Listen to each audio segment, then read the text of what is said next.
Adufe says, I guess this Obi's allegation should be well defined and Obi should not be dealt with because he contested.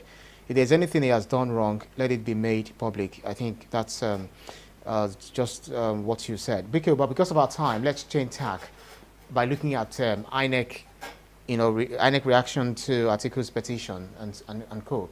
INEC asked tribunal to dismiss former Vice President Atiku Abubakar's petition challenging Tinubu's victory that the APC fulfilled the requirement for it to have been declared the winner of the 2023 presidential election. What's your reading of this? Before we go into this, let me respond to something that I saw on one of Nigeria's TV stations.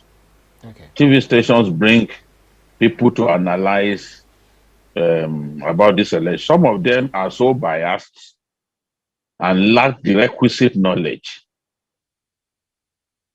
to the point that they sit there and simply mislead Nigerians. If I was sitting with some of those people, it's not an on-air personality does not necessarily qualify to be a journalist. Has he ever written a story? Has he ever covered an event, a live event? Has he done documentaries? There are many things that show to you who a journalist is. We just call anybody we see on TV journalists. Ignorant people who do not know their right from their left.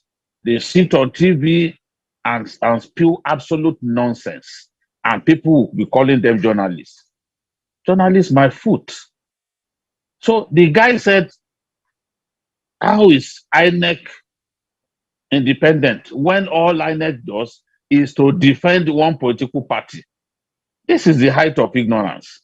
One, it is not even true that INEC defends only a political party.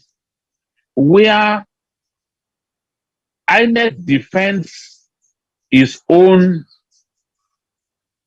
it defends its the way it ran the elections, whether it's an off-season election or not. INEC is duty bound to defend its performance, to show that it performed well. And there is nobody with an election petition that will not join INEC. So when you join INEC, it is obligatory for INEC to defend itself. Now, to combat the silly claim that INEC defends only one party, in Osun State, PDP won the governorship election. APC went to court to challenge it.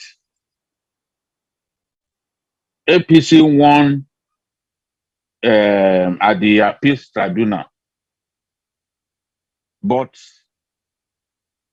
the APC won at the state election petitions tribunal. But at the level of appeal, PDP reclaimed its victory.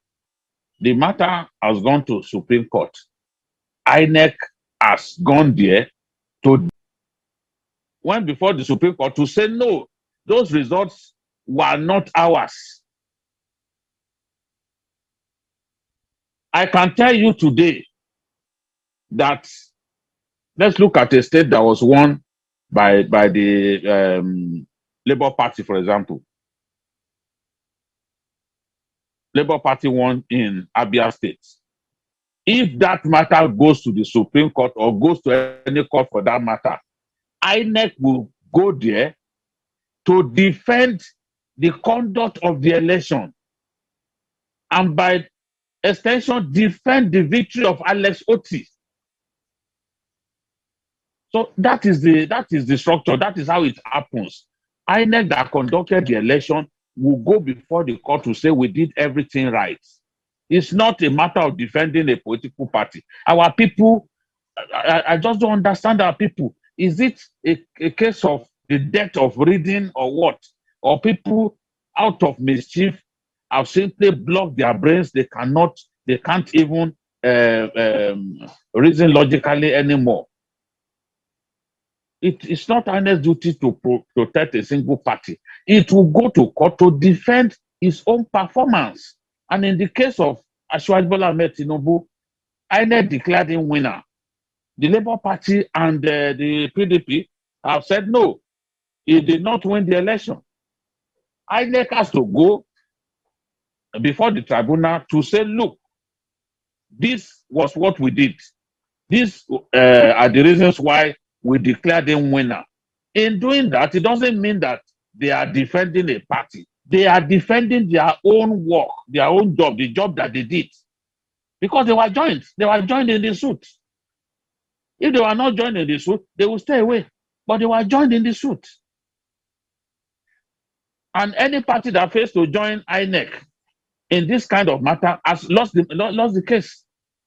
You've got to join INEC. So that is that. INEC went before the tribunal to say, look, we did not do anything wrong in pronouncing Asiwaju Bola Ahmed Tinubu winner. And INEC started by saying, look, Tinubu does not need to win Abuja before he can be validly elected. Tinubu had 25% in 29 states, which was even higher than the threshold. The threshold is 24. He won 5 extra states. The candidates behind him, Atiku and Obi in that order, none of them won up to 24 states. So INEC explained that there is no special status for Abuja and that you do not need to win Abuja to be elected president. Some of them are not elected. Nobody will draft a law with that intention in mind. So INEC effectively took care of that and said, look, he did not need to win 25 states. He won 20, he did not need to have 25% in Abuja. He won 25, he had 25% in 29 states. That is sufficient, more than sufficient. INEC also argues that whatever the infractions that happened in the election, they were not sufficient to render the entire election in nullity. And I think I agree too, because if you are saying cancel all the elections, even you that you have come up with that idea, the state that you won, the elections there will also be cancelled. We cannot cancel an entire election because of infractions in only a few places. No one does that. In Lagos, for example, INEC recorded that there were disruptions in 84 polling units. And we have more than 13,000 polling units in Lagos. 84 is not even up to 1% of over 13,000. So no one can say, oh, the entire election in Lagos was characterized by violence just because it was recorded in 84 polling units. So that's another argument that INEC advanced, that whatever the infractions, they were not substantial enough for the election to be set aside. Then on the issue, on the argument that INEC hastily pronounced Tinubu winner of the election, INEC said that given the margin of the win, because Tinubu scored almost 2 million higher than the person who was next to him, INEC argued that given the margin of the win, that it was not necessary for it to wait for so long before declaring him the winner of the election. So INEC confirmed that Tinubu scored 25% in Ekiti, Kwara, Osun, Ondo, Ogun, Oyo, Yobe, Lagos, Gombe, Adamawa, Katsina, Jigawa, Nasarawa, Niger, Benue, Akwa Ibom, Edo, Kogi, Bauchi, Plateau, Bayelsa, Kaduna, Kebbi, Kano, Zamfara, Sokoto, Taraba, Borno, and Rivers. These were the states, the 29 states where Tinubu scored 25%. As far as they are concerned, he was validly elected, and all of the conditions that should be met were met. INEC argued that Atiku did not meet all the conditions necessary for him to be pronounced winner. And one of it was that he must score 25% 24 states. Atiku didn't get up to 24 states. He didn't score 25% in up to 24 states. Just like Peter Obi did not even score 25% in up to 20 states. So the route to the presidency was already impossible for them, for both candidates, because they did not score 25% in 24 states. They needed to score 25% in 24 states. They didn't.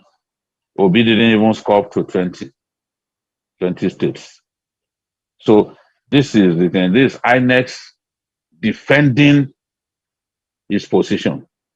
Of course, in the course of the week, we saw that INEC claimed that IREV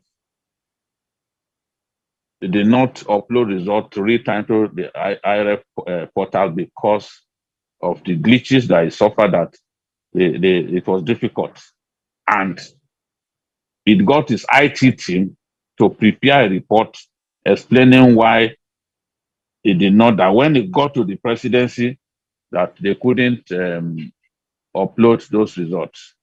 Perhaps some individuals were at work, because Nigeria recorded millions of attacks over the period of the 5 days, millions of cyber attacks, and a lot of them were actually targeting INEC's website and all that. So it is possible that INEC decided to play safe so that the results will not be compromised. But that is for INEC to defend. It is not my duty to defend INEC. It's just my duty to report what transpired in the courts, and this was what transpired in the courts.